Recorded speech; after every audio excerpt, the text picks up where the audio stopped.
Hello everybody, this is Raghav Mishra.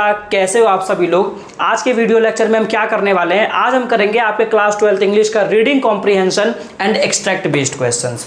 दोनों ही topic जो है आपके बोर्ड एग्जाम के पर्सपेक्टिव से बहुत ज़्यादा इंपॉर्टेंट है, क्योंकि 35 से 40 मार्क्स तो यही आते हैं। 35 से 40 मार्क्स आप बहुत ईजिली स्कोर कर सकते हो सिर्फ इन दोनों टॉपिक से।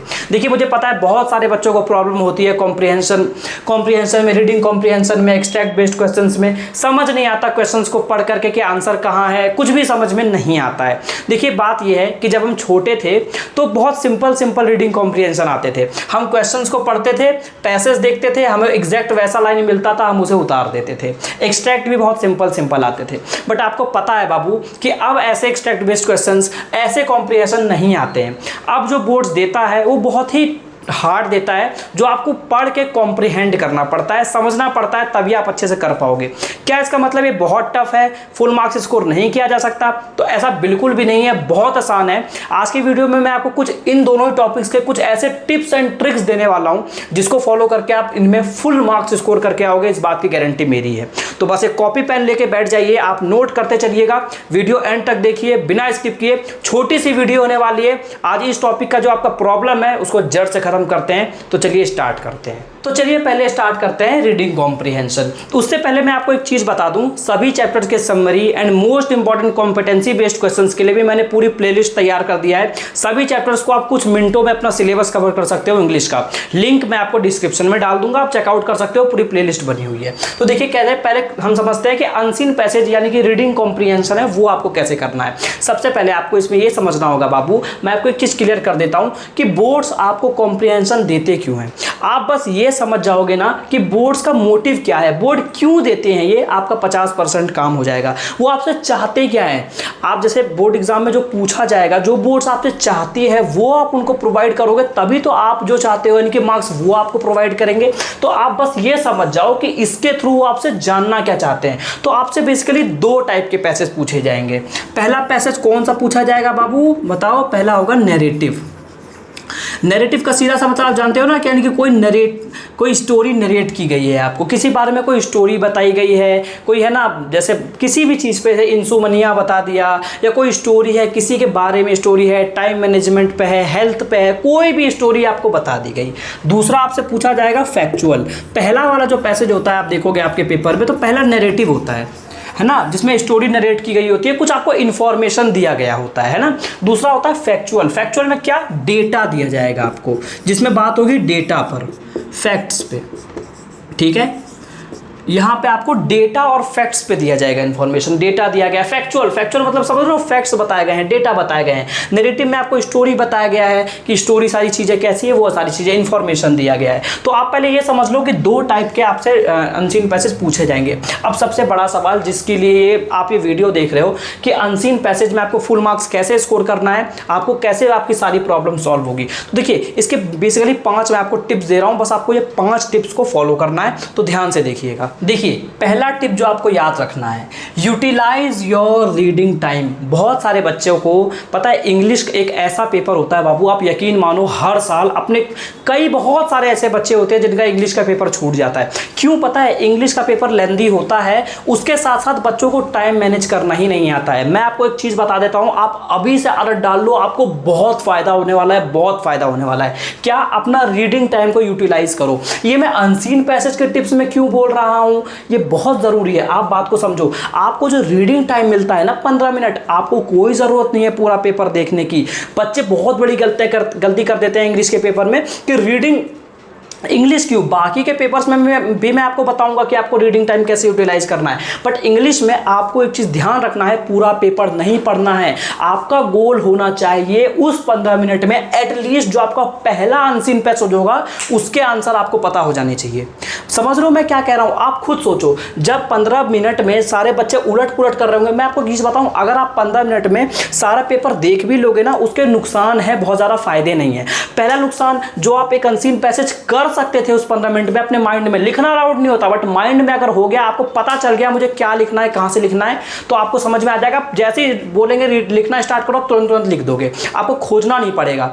दूसरा क्या है नुकसान, ये हो जाएगा जब आप पूरा पेपर पलटोगे ना, कुछ ऐसे टॉपिक्स आ जाएंगे, कुछ ऐसे क्वेश्चंस आ जाएंगे जो आपने नहीं पढ़ा होगा, मान लो या आपको नहीं आता है, तो वो माइंड में घुस जाएगा आपके, फिर वो आपको पूरे पेपर में परेशान करेगा। मान लो आपने एक ऐसा क्वेश्चन देख लिया 2 मार्कर जो आपको नहीं आता, या फिर एक लॉन्ग क्वेश्चन देख लिया आपको नहीं आता, अब आप जब पेपर करोगे ना स्टार्टिंग से वही माइंड में रहेगा आपके, और जो आप करना चाहते थे, जो अच्छे से आता था, उसमें भी कहीं ना कहीं इंपैक्ट आएगा, तो आपका पूरा पेपर खराब कर देगा। तीसरा नुकसान ये है कि आप भले ही पहले देख भी लो, फिर भी आपको क्या करना पड़ेगा पता है, फिर भी जब आप करने लगोगे, उस पर्टिकुलर टॉपिक पे जाओगे, उस सेक्शन पे जाओगे, दोबारा आपको उसके बारे में सोचना पड़ेगा। यही रियलिटी होती है एग्जाम की। तो आपको ये पैसेज में इसलिए मैं बता रहा हूँ कि आपको रीडिंग टाइम में एक पैसेज निपटा लेना है। इससे क्या होगा, आपका टाइम बचेगा, और उस टाइम में जिसमें बच्चों का कुछ भी नहीं हुआ है, आप एक कॉम्प्रिहेंशन मतलब एक रीडिंग, एक अनसीन पैसेज करके बैठ चुके हो। ठीक है, अनसीन पैसेज का एक सबसे बड़ा टिप आपको ये याद रखना है कि रीडिंग टाइम में आपको एक अनसीन पैसेज अपने माइंड में पूरा सॉल्व कर लेना है। इसको आप टाइम मैनेजमेंट के भी मान सकते हो, आपका टाइम मैनेजमेंट भी अच्छा हो जाएगा, और आपका जो है एक अनसीन पैसेज सॉल्व हो जाएगा। पहला चीज। दूसरा टिप आप याद रखते हैं, पहला आपने कर लिया, दूसरा करना कैसे है, ये तो भैया आपने बता दिया कि चलो हमारा टाइम बच जाएगा, हम एक अनसीन पैसेज कर लेंगे। करना कैसे है पैसेज, ये बताइए, उसके कुछ टिप्स बताइए। देखिए दूसरा टिप जो आपको याद रखना है, रीड क्वेश्चंस फर्स्ट। नोट करते जाना बाबू, ठीक है, नोट करते जाना। Read questions first. Unseen passage को अगर मास्टर करना है, सारे क्वेश्चन ठीक करने हैं आपको, कोई ज़रूरत नहीं है, टाइम बचाना है, पेपर चाहते हो छूट ना जाए, पता लग रहा है इनके चक्कर में आपका जो आता था वो भी छूट गया है ना, तो पेपर नहीं छोड़ना चाहते हो, अनसीन पैसेज में फुल मार्क्स स्कोर करना चाहते हो, तो पहले क्वेश्चंस पढ़ना। अब मैं आपको क्यों बता रहा हूँ पहले क्वेश्चन पढ़ना, देखो जब आप पूरा पहले पैसेज पढ़ोगे ना, सबसे बड़ी बात ये होती है कि अब के जो पैसेज होते हैं वो इतने सिंपल नहीं होते, उसके लिए आपकी वोकैबुलरी बहुत अच्छी होनी चाहिए। मानते हो कि नहीं मानते हो, बहुत सारे पैसेज आपने देखे होंगे हाफ ईयरली में, जब आपके प्री बोर्ड्स में आएंगे ना, तो आपको समझ में आएगा यार क्या लेवल है। आपने 11th में क्या होगा, आपको लेवल समझ में आएगा, क्योंकि देखो वोकैबुलरी किसी की बहुत अच्छी तो नहीं हो सकती, मतलब कुछ आपकी हो सकती है कि अच्छी हो, बट वोकैब सारे वर्ड्स आना इस लगभग इम्पॉसिबल ही है ना। तो अब क्या हो गया है कि पैसेज बहुत टफ आते हैं, जब आप पूरा, क्योंकि एग्जाम में आपको पूरा पैसेज पढ़ के भी ये भी इतना ज्ञान नहीं देना है, आपको पूरा लिखना नहीं, आपको पूरी समरी नहीं पूछी जाएगी आपसे कि आपने समझ के कितना पढ़ के कितना समझ लिया वो लिख दो, बिल्कुल नहीं, वो सब बिल्कुल नहीं पूछा जाएगा आपसे।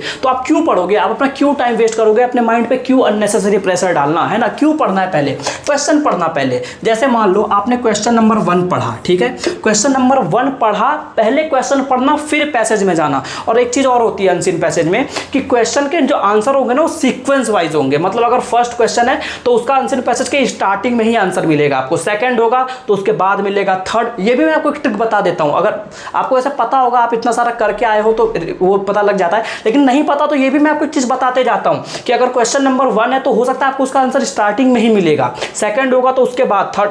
ये मतलब 100% नहीं है, but most of the cases में ऐसा ही होता है, तो उसमें कंफ्यूज मत होना। अगर आपका क्वेश्चन नंबर 7 है जो आपको नहीं आ रहा है, तो इतना मान के चलना ये 7th का आंसर आपको स्टार्टिंग में तो नहीं मिलेगा। समझ रहे हो मैं क्या कह रहा हूँ, है ना, भाई टू भाई, मतलब भाई बहन, मतलब एकदम दिल टू दिल वाली बात बता रहा हूँ मैं आपको, एकदम बहुत अच्छी ट्रिक बता रहा हूँ आपको। अगर किसी क्वेश्चन में फंस जाओ तो एक चीज समझ लेना, क्वेश्चन नंबर जिस हिसाब से दे रखा है उसका वही उसी लगभग में मिलेगा आपको। 5 पैराग्राफ दे रखे हैं, 7 का क्वेश्चन ढूंढ रहे हो, पहला दूसरा पैराग्राफ में नहीं मिलना, तो क्वेश्चन पढ़ना, उसके बाद पैराग्राफ पे जाना, तब आपको ज्यादा क्लैरिटी मिलेगी कि आंसर हो क्या सकता है, आपका टाइम बचेगा, अनसीन पैसेज को एफिशिएंटली कर पाओगे। पहला आपने समझ लिया आपको क्वेश्चन पढ़ना है। तीसरा स्टेप, तीसरे पॉइंट पे बढ़ते हैं, ठीक है, एलिमिनेट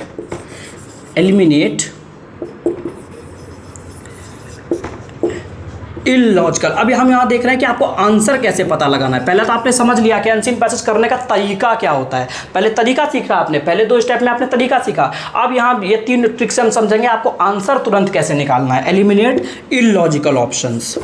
अनसीन पैसेज की ना एक बहुत बड़ी खासियत मैं आपको बताता हूँ, इसमें ना जो आंसर सही होगा वही लॉजिकल होगा और बाकी सब इलॉजिकल।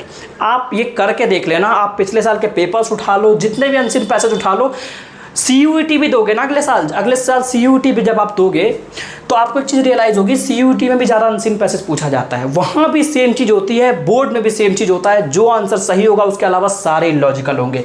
इस पॉइंट में मेरा भाई मेरी बहन एक चीज़ आप बहुत अच्छे से जान लो, क्या जान ले भैया, कि जो आंसर होगा वो लॉजिकल होगा। समझ रहे हो ना मेरी बात, समझ रहे हो अब मैं क्या कह रहा हूँ। आप मुझे एक चीज़ बताओ, अनसीन पैसेज में मैं कहता हूँ 4 ऑप्शंस हैं, option A, option C, option D, 4 option है। आपको नहीं पता, मैं कह रहा हूँ आपको नहीं पता, मैं अपना एग्जांपल ले लेता हूँ, मैं एग्जाम दे रहा हूँ ABCD, मुझे नहीं पता इसका आंसर क्या है, मैं क्या घबराऊंगा? बिल्कुल नहीं घबराऊंगा। मैंने क्वेश्चन पढ़ लिया, मैं पैसेज पे गया, पैसेज पे चला गया, अगर मुझे समझ में आ गया तो वेल एंड गुड, एक बार में देखने में समझ में आ गया तो मेरा दूसरे स्टेप तक में ही आंसर आ जाएगा।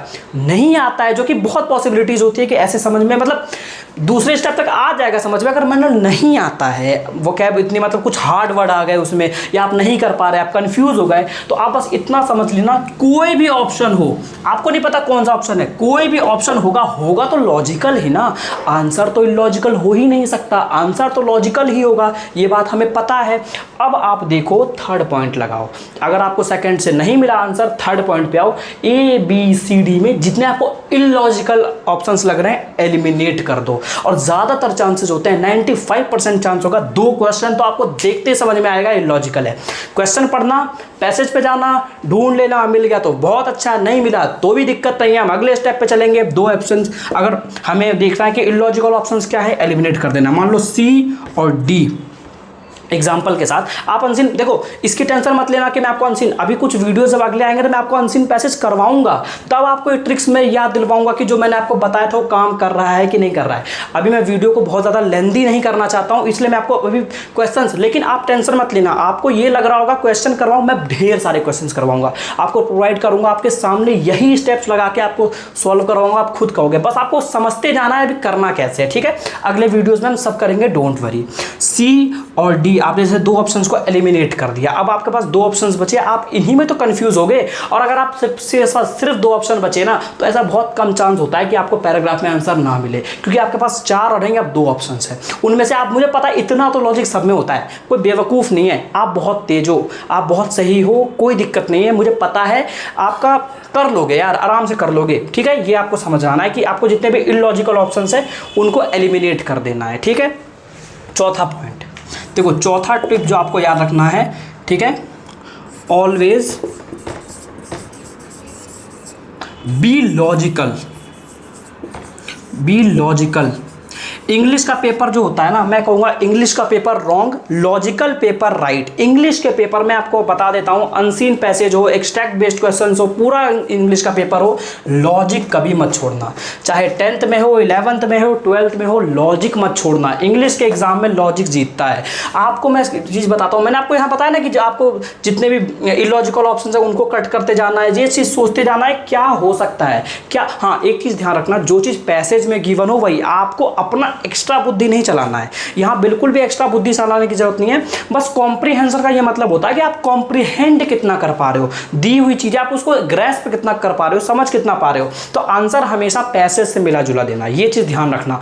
एमसीक्यूज में क्वेश्चन आते हैं तो आपको मिला जुला ही आंसर देना है, जो ऑप्शन जो आपको पैसेज में मिले, ठीक है। तो ऑलवेज बी लॉजिकल, लॉजिक मत मारना कभी भी। ये देखना यार कि जो मैं आंसर करने जा रही हूँ कुछ लॉजिक भी बन रहा है कि नहीं, क्योंकि हमें पता है आंसर तो कुछ भी होगा तो लॉजिकल, इलॉजिकल तो आंसर हो ही नहीं सकता। इलॉजिकल हमने काट दिया। अब देखो जो क्वेश्चन पूछ रहा है, जो पैसेज में पढ़ रहा हूँ, पढ़ नहीं पा रही हूँ, एक आंसर समझ में ना भी आए ना एग्जैक्ट, एक गैस तो लगा ही सकते हो ना, एक गैस तो लग जाएगा कि हाँ ये आंसर हो सकता है। फिर उस आंसर को अप्लाई करके देख लो, क्योंकि इंग्लिश में ग्रामर में क्या होता है, जब हम सोचते हैं कि यार हमें नहीं आता, हमें नहीं पता कि रूल्स क्या है, लेकिन हम क्या करके देखते हैं, यार ये बोलने में अच्छा लग रहा है कि नहीं लग रहा।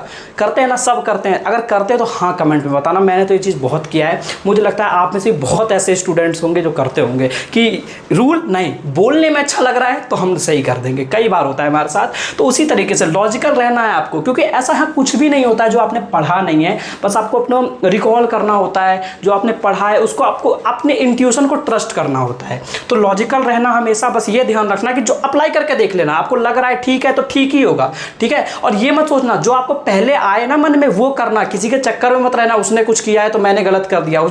बाद में ये होता है कि मैं जो सोच रही थी वही सही था यार, होता है ना बहुत बार, यार जो मैं कर रहा था करी थी वही सही थे, पता नहीं किसने बता दिया गलत। वो मत करना, अपने इंट्यूशन को ट्रस्ट करना। अरे सामने वाले के इंट्यूशन को ट्रस्ट कर सकते हो, वो भी कोई ज्ञानी नहीं है, सामने वाले के इंट्यूशन को ट्रस्ट कर रहे हो तो आप खुद के ही कर लो।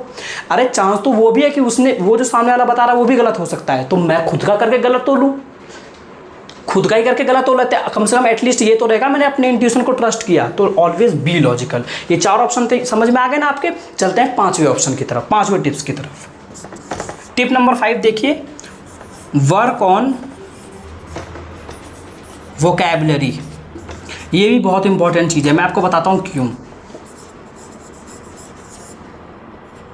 वर्क ऑन वोकैबुलरी, अब मैं आपको बताता हूँ क्यों। देखिए अब अनसीन पैसेज में आपने एक चीज़ देखा होगा, कई क्वेश्चन में पूछ लेता है कि इसका सिनोनियम बताओ, कई चीज़ों में पूछ लेता है इसका एंटोनियम बताओ। तो ये सारी चीज़ें ऐसी होती है बाबू जिसके आप कुछ नहीं कर सकते। अगर आपको कोई वर्ड नहीं आता ना, प्रॉब्लम कहता है क्या होती है, कई बार तो ऐसा होगा कि डायरेक्ट क्वेश्चन होगा पैसेज में से तो आप कर लोगे, लेकिन कई बार क्वेश्चन ये भी तो आ जाता है ना कि इस वर्ड का एग्जैक्ट, अगर मान लो ऐसे पूछ लिया कि पैसेज नंबर 3 में ये वर्ड दे रखा है, बताओ इन 4 ऑप्शन में से इनका क्या कहते हैं, इनका क्या होगा, कैसे सिनोनियम क्या होगा, एंटोनियम क्या होगा। मान लो आपको एक आध ऑप्शन किस्मत से आता भी है, बाकी ऑप्शन नहीं आते हैं, लेकिन अगर वोकैबुलरी नहीं आती तो आप यहाँ कुछ कर नहीं सकते। अगर आपको वर्ड का मतलब नहीं पता तो फिर लगभग ये तय हो जाता है कि आप नहीं ही करोगे, उस क्वेश्चन को नहीं कर पाओगे। तो मैं अगर बता रहा हूँ, अगर आपको 95 प्लस स्कोर सच में करना है, 100 का टारगेट है आपका इंग्लिश में, तो वर्क ऑन वोकैबुलरी।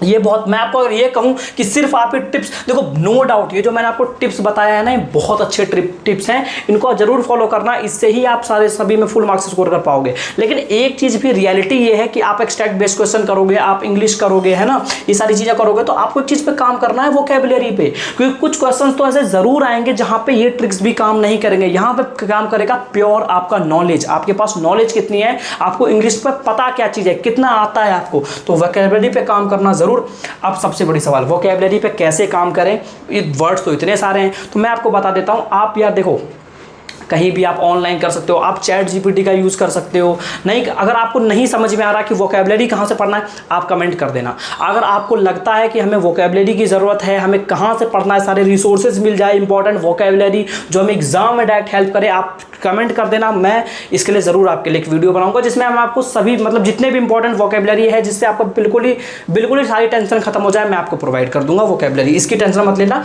लेकिन इस पर आप वर्क करना शुरू कर दो, अभी बोर्ड एग्जाम में काफ़ी टाइम है ना, तो आप इस पर काम कर सकते हो। ये आपके CUET के लिए भी, क्योंकि आप सिर्फ बोर्ड एग्जाम तक क्यों रहो, आपको CUET भी देना है, और CUET में डिसाइड इंग्लिश ही डिसाइड फैक्टर होता है। इंग्लिश डिसाइड करता है आपको आपका ड्रीम कॉलेज मिलेगा या नहीं मिलेगा। तो आपका अगर टारगेट CUET का भी है, क्योंकि बोर्ड एग्जाम के जस्ट बाद CUET होता है, तो इंग्लिश के वोकैबुलरी पे अभी से काम करना स्टार्ट कर दो।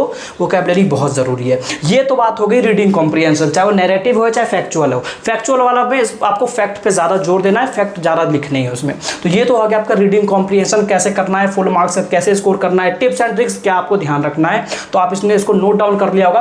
अब हम बात करते हैं कि 3 जो आपके एक्सट्रैक्ट बेस्ड क्वेश्चंस दिए जाएंगे वो क्या होते हैं, कैसे करना है आपको, और उसमें आपको फुल मार्क्स कैसे स्कोर करना है, उस पर बात करते हैं। चलिए अब देखते हैं दूसरा टॉपिक हमारा क्या है, एक्सट्रैक्ट बेस्ड क्वेश्चंस। आपको बहुत अच्छे से पता है एक्सट्रैक्ट बेस्ड क्वेश्चंस क्या होता है, मुझे बिल्कुल बताने की जरूरत नहीं है। देखिए मैं आपको एक और बात बता देता हूं, मैंने पहले ही बताया था सभी चैप्टर के summary and most important questions पे मैंने कंप्लीट प्लेलिस्ट बना दिया है, तो जरूर जाकर के प्लेलिस्ट चेक कर लीजिएगा। आप कुछ मिनटों में इस चैनल से अपना पूरा इंग्लिश का सिलेबस कंप्लीट कर सकते हो, सारा सब कुछ कर सकते हो, तो आपको कहीं भी जाने की जरूरत नहीं है, बस आप चैनल को सब्सक्राइब कर लीजिएगा और अपना पूरा सिलेबस कवर कर सकते हो। तो हाँ देखिए, एक्सट्रैक्ट बेस्ड क्वेश्चन सीधी सी बात ये है, ये आपको चैप्टर से भी दिए जाते हैं, आपको पोएम से भी दिए जाते हैं। सीधी से इसका मतलब ये होता है कि कोई भी चैप्टर है, मान लो उसके एक आध पैराग्राफ हो गया, एक्सट्रैक्ट मतलब समझते हो ना, उस पूरे चैप्टर नहीं, पूरे चैप्टर का कोई पैराग्राफ, पूरे चैप्टर का कोई सा भी पैराग्राफ, या कोई भी मतलब मान लो पोएम है तो उसका कोई सा भी स्टेंजा दे दिया, कोई भी एक पैराग्राफ दे दिया, तो ये सारी चीजें आपको दी जाएंगी, फिर उससे रिलेटेड आपको क्वेश्चन पूछे जाएंगे। ये होता है आपका एक्सट्रैक्ट बेस्ड क्वेश्चन।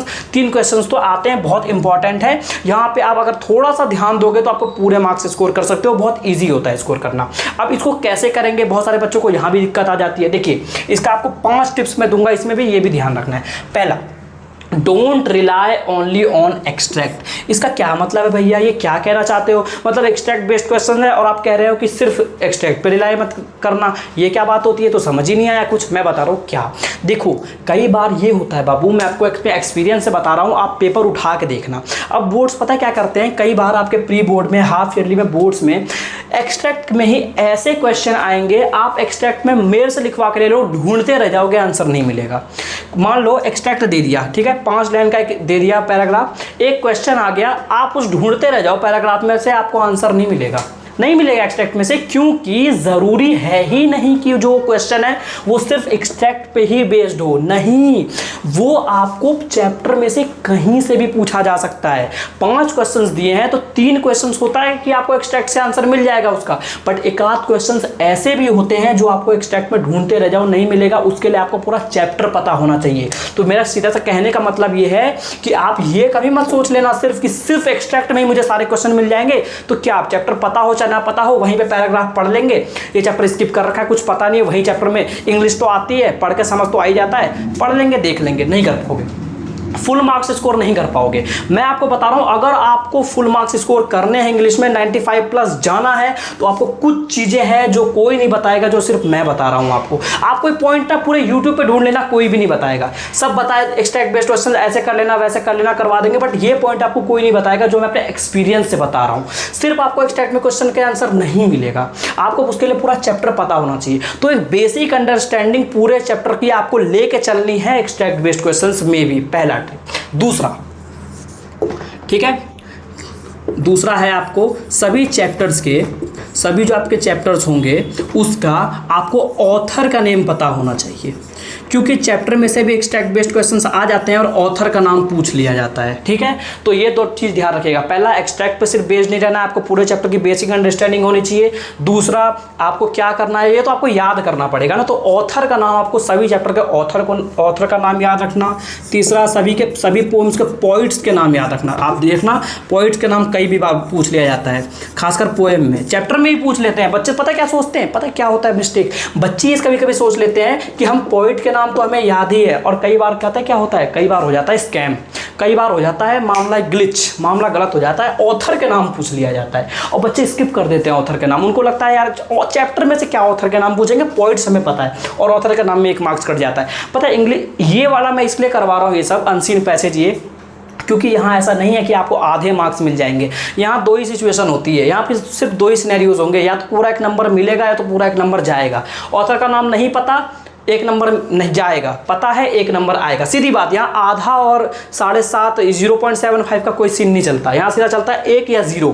इसलिए आपको छोटी छोटी मिस्टेक, पता है अगर आपका टारगेट है ना 100 का, आपसे सोचो अगर आपने गलती से, आपको एक बात किसी ने बताया नहीं था, आप पॉइंट्स करके चले गए, ऑथर करके नहीं गए, खुदा न खास्ता आपके 1 मार्क्स यहाँ रह गए, आपके 99। मैं नहीं कह रहा बहुत बुरे मार्क्स है, मैं नहीं कह रहा कि बुरे मार्क्स हो गए, मैं एक चीज़ बता रहा हूँ कि आप जो सपना चाहते हो उसको क्यों तोड़े, वो ऐसा आप मिस्टेक क्यों करो जिससे आपको एक रिग्रेट रहे हमेशा के लिए। तो आपको ऑथर नेम, पॉइंट्स नेम याद रखना है। चौथा, आपको पोएटिक डिवाइसेस पे काम करना है। ऐसा होता ही नहीं है, it is next to impossible. क्या कह रहा हूँ मैं, it is next to impossible कि एक्सट्रैक्ट बेस्ड क्वेश्चंस आ जाए और पोएटिक डिवाइसेस ना पूछा जाए। अब सबसे बड़ी बात, पोएटिक डिवाइसेस कहाँ से करना है ये भी मैं करवाऊंगा। मैंने आपको बताया है ना, काफ़ी चैप्टर्स मैंने करवा रखे हैं, काफ़ी चैप्टर्स मुझे अभी करवाने हैं। मैं अभी राइटिंग सेक्शन वगैरह सब कुछ करवाऊंगा, पोएटिक डिवाइसेस करवाऊंगा, जो चीज़ें आप बोलोगे सारा सब कुछ प्रोवाइड करने वाला हूँ। तो बस जब जो चाहिए हो आपको, feel free to ask in comment section.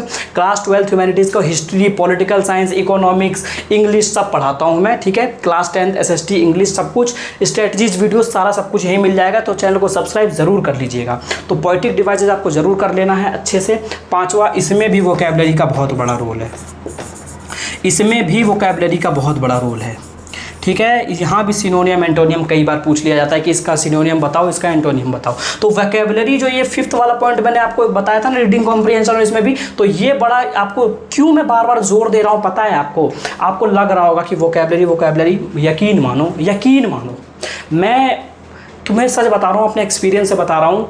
जब आप CUET एग्ज़ाम देने जाओगे ना, और उस टाइम अगर आपने वोकैबुलरी पे काम नहीं किया होगा, आपको बहुत रिग्रेट होगा। आप अपने सीनियर से पूछना जिसने CUET दिया हो, इंग्लिश में क्या होता है, उनके मुंह से एक वर्ड निकलेगा, सिर्फ एक वर्ड, वोकैबुलरी। वोकैबलरी। मैं नहीं चाहता कि आप कुएं के मेंढक बन के रह जाओ, आपको इंग्लिश में वोकैबलरी की यहाँ तो ज़रूरत है ही। अब तो सीबीएसई ने भी अपना स्टैंडर्ड बढ़ा रखा है, तो यहाँ तो ज़रूरत है ही। मैं आपको तैयार कर रहा हूँ, क्योंकि इंग्लिश डिसाइड करता है आपको ड्रीम कॉलेज मिलेगा या नहीं। मैं दूसरी बार रिपीट कर रहा हूँ ये, तो आपको वोकैबलरी पे ज़रूर वर्क करना है, क्योंकि ये नहीं तो कुछ नहीं। आपको वर्ड का मतलब पता है तो पता है, नहीं पता तो नहीं पता। यहाँ कोई तुक्का भी नहीं मार सकते आप, तुक्का मारोगे गलती होगा ज़्यादातर चांसेस है। तो वोकैबलरी पे वर्क करना है। बता देना वोकैबलरी वगैरह कोई दिक्कत हो तो मैं प्रोवाइड कर दूंगा। तो ये चीज़ आपको ध्यान रखना है, आपके फुल मार्क्स आएंगे। बाकी चीज़ें मैंने आपको इन्फॉर्मेशन बता दिया है, सारा मैं लिंक डाल दूंगा डिस्क्रिप्शन में। बाकी जो नोट्स वगैरह जो होते हैं सभी चैप्टर्स के, जो मैं पढ़ाता हूँ, सारे इन्फॉर्मेशन वगैरह सारे अपडेट्स मैं टेलीग्राम चैनल पे देता रहता हूँ। लिंक मैं डिस्क्रिप्शन में डाल दूंगा। टेलीग्राम चैनल जरूर ज्वाइन कर लेना। वहीं पर आपको सारे नोट्स मिलेंगे, सारे अपडेट्स मिलेंगे, सारा सब कुछ डॉक्यूमेंट सारा वहीं पर मिल जाया करेगा आपको। ज़रूर से चेकआउट करना, सारा सिलेबस आप यहीं से कवर कर सकते हो। बाकी कोई भी डाउट रह गया हो तो आप कमेंट में मेरे से पूछ सकते हो। किसी टॉपिक पर वीडियो चाहिए हो तो आप मेरे से कमेंट सेक्शन में ज़रूर पूछिएगा। बाकी ध्यान रखिए अपना, चैनल को सब्सक्राइब ज़रूर कर लीजिए, बिना सब्सक्राइब किए बिल्कुल नहीं जाना है, ठीक है। अगर आपको मेरे से 1-to-1 बात भी करनी हो तो इंस्टाग्राम आईडी भी मैं डाल दूंगा डिस्क्रिप्शन में, आप जाकर के मेरे को डीएम कर देना, हम 1-to-1 बात कर सकते हैं, कोई भी दिक्कत हो आपको। तब तक पढ़ते रहिए, चलता हूँ मैं, साइनिंग ऑफ। मिलते हैं नेक्स्ट वीडियो में, बाय।